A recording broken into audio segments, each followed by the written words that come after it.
Yeah. Okay. Now, doesn't mean rushing. Doesn't mean rushing. Okay.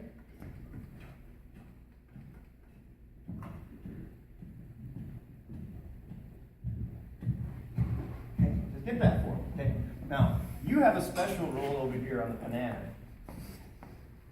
Okay. Because while they're chunking away over here, your job is to add color. Okay.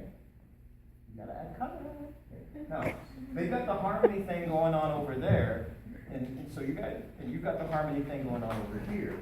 So believe it or not, a lot of times you can just listen, and when you feel like something needs a sprinkle, that's when you sprinkle. Okay. It's not written when it happened, and by the way, you might notice I'm still doing quarter notes here. Okay? Because when I'm dancing, and this is dance music, you're spot on. Okay, that's what I'm thinking. I'm dancing quarter notes. I'm not going to. Right here. Okay? You do it? 1, 2, 1, 2, 1, 2, 3.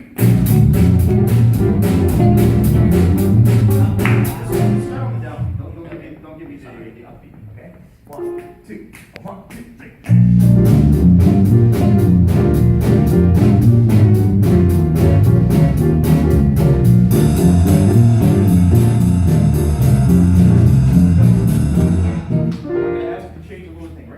Brushing the ride, okay, which is a good thing to do from time to time. But right now, what I'm going to ask you to do is sock through it.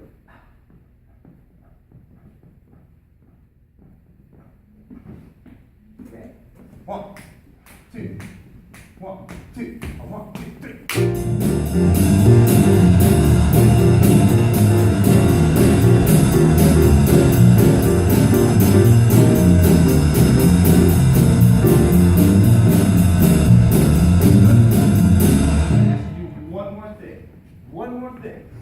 Bring the level of that dynamically down about, if you can think in terms of sound in that way.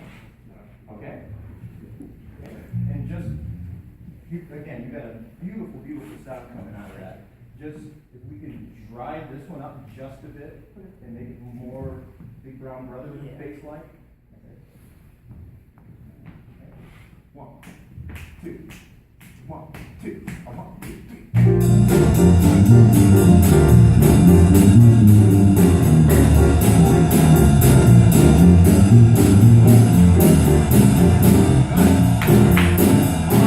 Better every time. Now you see that thing right there? Yeah. That there hat.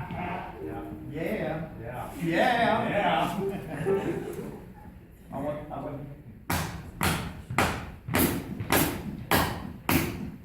Okay. Yes. Okay, if I ask you to do anything like uber difficult or anything? No. In fact, that's the thing. Most of the time you do the simple stuff. That's what you usually the most through. Let's do it. 1, 2, 1, 2, 1, 2.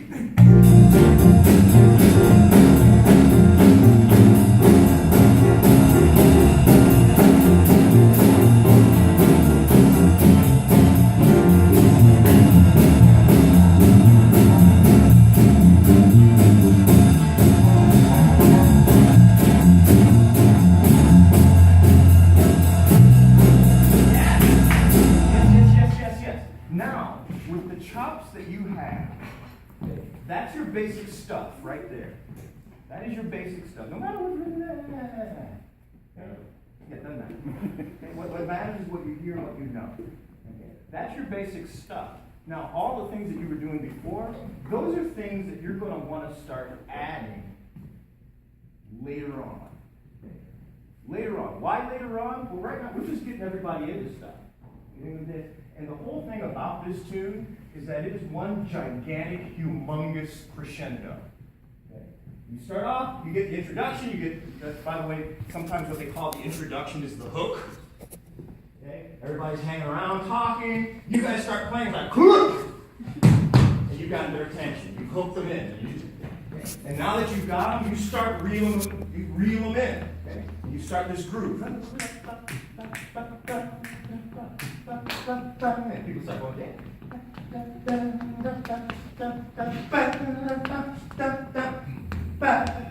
And And the tune really isn't much of a tune, is it? Okay. It's what, does anybody know what it's called when you just have one little figure that's repeated over and over and over and over and over and over and over again? It starts with the letter R. Yeah, but there's a jazz name for it. Say again? Yes, it's a riff. It's called a riff, right on. Good. Okay. And the thing about riff tunes is that in order for them to be effective, you have to play them dynamically, because if I'm going to say the same thing over and over and over again, I got to do something with it. What can we do with it? Well, we can change dynamics. And this one happens to be a humongous crescendo. Okay, humongous crescendo. So 19, yeah, forte, full sound, cool. Okay. But it's just got to be right there in the pocket. If you guys play like that, they will swing like mad, but they won't know why. Okay, don't tell them. Anyway, can we start right at 19, everybody, please? I don't know where I never enough time. Here we go.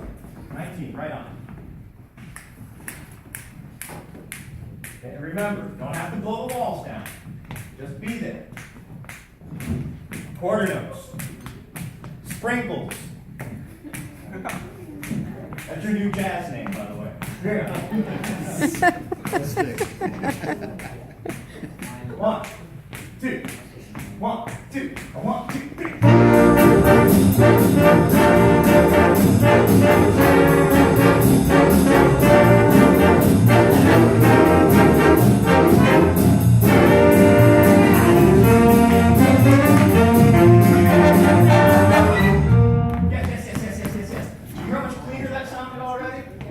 You got to get me some excitement thing happening.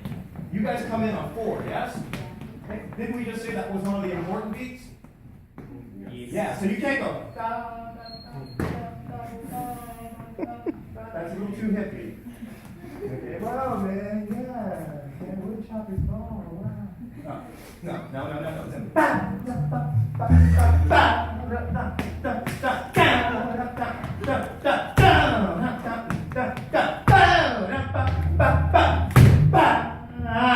And that long note, okay, long notes, do they just lay there? No, they either got to go up, they got to go down, or up and down. One thing, they got to have some sort of direction. This one's probably going to go which direction? Up! Yes! So do that. Here we go, once again. 19. 1, 2. 1, 2. 1, 2, 3.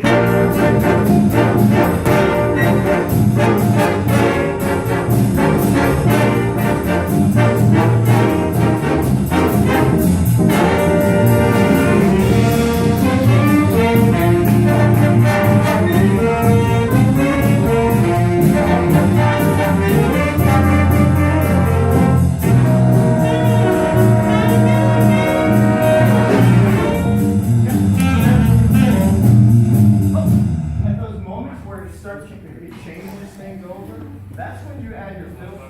That's when you add your filter. And the thing is not to show your chops, but to make it obvious to them where things happen. Okay? You have to know what's happening in the horns better than they know. Seriously. That's when in the band that I played in, the drummer, Dean Kogo was his name. He could tell you what was happening and everything was there. Trombones, that's on 3. You know, and like trumpets, you're late. Saxophones, you know, you're playing long notes. I mean, he knew it all. Okay, because he was just like, we swear his ears were this big. Okay, and because that's how he figured out what he was doing. Okay, he used that for the first couple of times because it was a guide, and after that it was all about what was happening here. Okay? And that's where you want to be. Okay, you need to start cooperating more. Okay, you've got great chops, great sound. Okay, your ears are fantastic. Now start getting into time, and then when that's happening, okay, Sprinkles and the guitar guys back there, okay, need to make sure that they have your ears listening to one another so that you don't step on one another. And your fingers fall on the right keys, which already puts you light years ahead of me when I play the piano. But again, if you're going to, hey, you can go. Yay. Okay? But if you're going to go, okay, it's not just, but, and you might even hit a wrong note or two. If you do it cool, no one cares. Okay? Seriously. I mean, I had to play piano in my band one time, and and people would go, yeah, man, he can play. I'm just like, I have no idea what I'm doing. Okay, but I made it cool. Okay? It has to have some effect. And basically speaking, that's what I wanted out of you guys more than anything else. Yeah, we can talk about the technical things, the intonation, the articulations, et cetera, et cetera, et cetera. And those things I think you guys actually have a good handle on, because when I ask questions, you know the answers. Now, here's the thing. This is one of the things my teachers used to say all the time. If you know something and don't do it, it's the same result as not knowing it. So the challenge to you from here on forward is to put everything you know to work all at once, right now, and never going backwards. And here's the other challenge, to start knowing more, always. You know, how many recordings of Woodchopper's Ball did you listen to?